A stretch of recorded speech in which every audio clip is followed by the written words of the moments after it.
ఇప్పుడు పోనీ ఇప్పుడు లైవ్లో నేను గొర్రెకి ఫోన్ చేస్తా, గొర్రెకి ఫోన్ చేస్తా, సేమ్ ఇలా చెప్పించగలవా?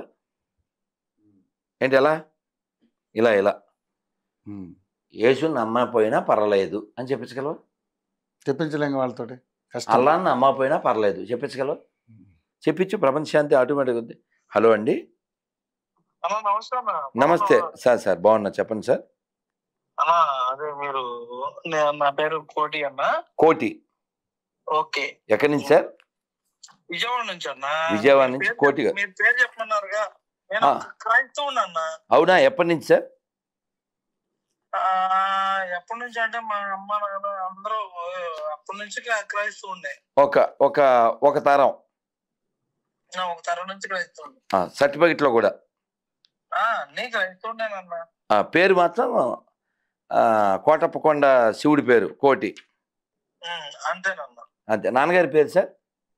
జమలయ్య. ఆహా, తెలుసుగా. మా అమ్మ పేరు దేవకరుణ. మా అమ్మ పేరు దేవకరుణ అన్న.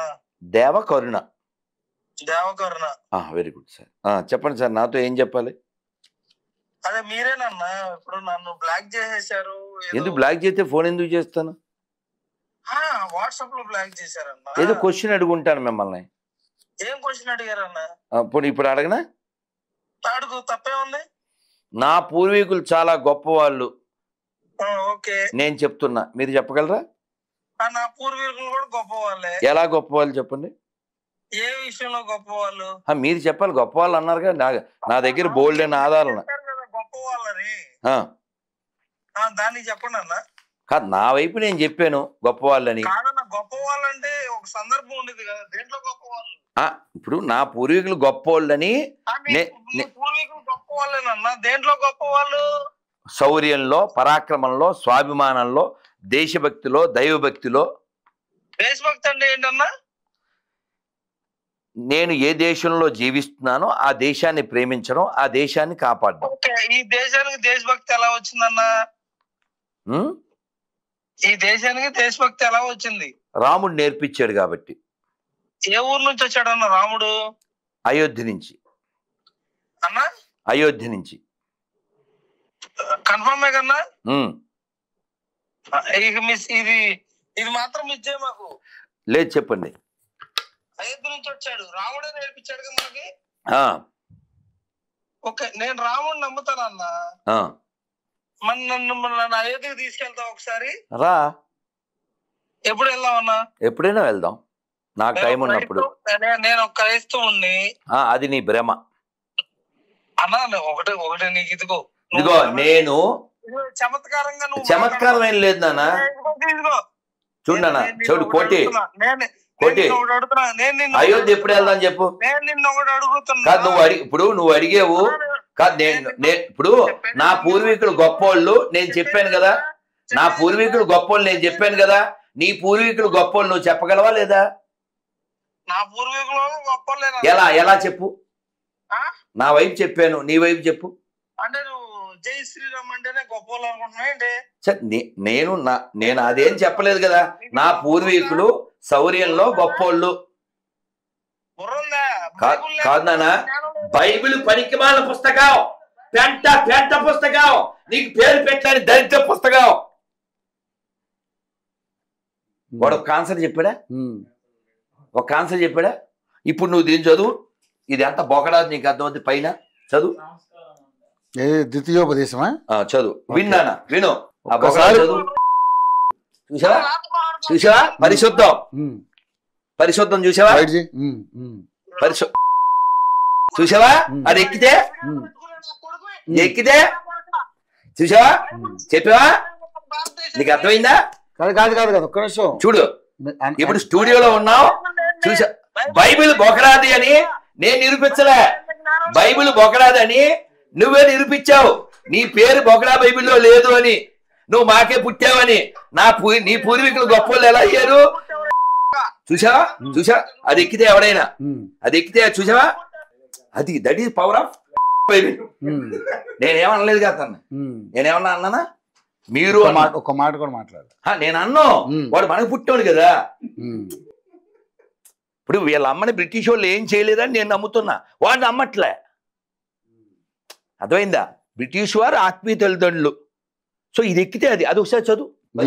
నీ తల్లి కుమారుడే గాని, నీ సహోదరుడే కాని, నీ కుమారుడే గాని, నీ కుమార్తెయే కాని, నీ కౌగిట భార్యే కాని, నీ ప్రాణ స్నేహితుడే కాని, భూమి యొక్క ఈ కొన మొదలుకొని ఆ కొన వరకు నీకు సమీపముగా నుండినను నీకు దూరముగా నుండినను నీ చుట్టూ నుండి జనుల దేవతలతో నీవును నీ పితరులను ఎరుగని ఇతర దేవతలను పూజింపుము.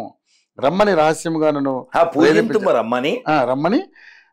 రమ్మని రహస్యముగా నిన్ను ప్రేమించిన ఎడల వారి మాటకు సమ్మతించకూడదు, వారి మాట వినకూడదు, వారిని కటాక్షింపకూడదు, వారి యందు జాలి చూపకూడదు, వారిని మాటుపరచకూడదు, అవశ్యముగా వారిని చంపవలెను.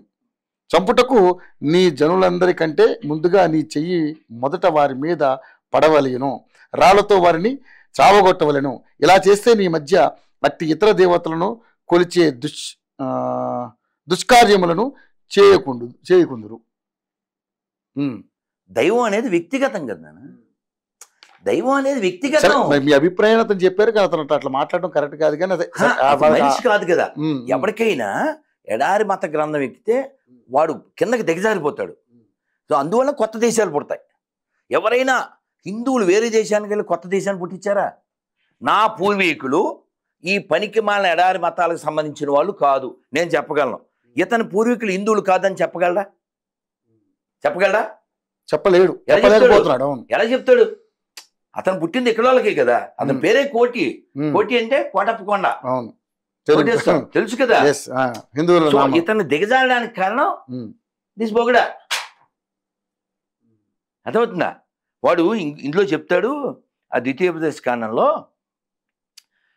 నీ భార్యను తీసి నేను నీ పొరుగు అని పక్కన పడుకోబెట్టేదను అని చెప్తాడు. వాడు గాడు.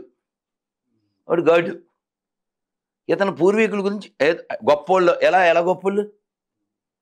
ఈ దేశం గొప్పది రామాయణం వలన, ఈ దేశం గొప్పది భాగవతం వలన, ఈ దేశం గొప్పది దేవాలయాల వలన, సనాతన ధర్మం వల్ల ఈ దేశం గొప్పది. బైబిల్ వలన ఖురాన్ వలన కాదు. మనం నష్టపోయాం అంతే, ఇస్లాం వలన క్రైస్తవం వలన. కలిసి చెక్ చేసుకోండి. ఎక్కడైనా ఆక్రమించబడి దేవాలయం మీద మసీదు ఉంటుంది, కానీ మసీదు మీద దేవాలయం ఉండదుగా. హిందువుల దేవాలయాలు, హిందువుల స్థలాలు ఆక్రమించిన గొర్రెలు ఉంటాయి, లేదా ముస్లిమ్స్ ఉంటారు. సో వాళ్ళు ఎవరు హిందువులు ఆక్రమించరుగా, అవునా కదా. ఇప్పుడు నా పూర్వీకులు ఎడారి మతానికి సంబంధించిన వాళ్ళు కాదు నేను చెప్పగలను, ఇతను చెప్పలేడు. ఎందుకని? ఇక్కడ వాళ్ళకి పుట్టాడు కాబట్టి. కులం వాడకుండా వీడు బతకలేడు. సర్టిఫికెట్లు హిందూ లేకుండా వీడు బతకలేడు, ఇంటి పేరు లేకపోతే వీడు బతకలేడు. సో వీడు మతం మారి దిగజారి వీడు దేశద్రోహి అవుతాడు. ఇప్పుడు నాతో ఎవరైనా కూర్చుని గొర్రెలు మాట్లాడాలంటే కొన్ని నియమాలు పెట్టాను. ఆ నియమాల్లో ఒక నియమం ఏంటంటే, వాడు వందే మాత్రము జనగణమన పాడాలి, చూసి కానీ చూడకుండా కానీ. జాతీయ జెండాకి సాల్యూట్ చేయాలి. నా పూర్వీకులు గొప్పవాళ్ళు అని చెప్పగలగాలి. ఇతను ఎలా చెప్తాడు?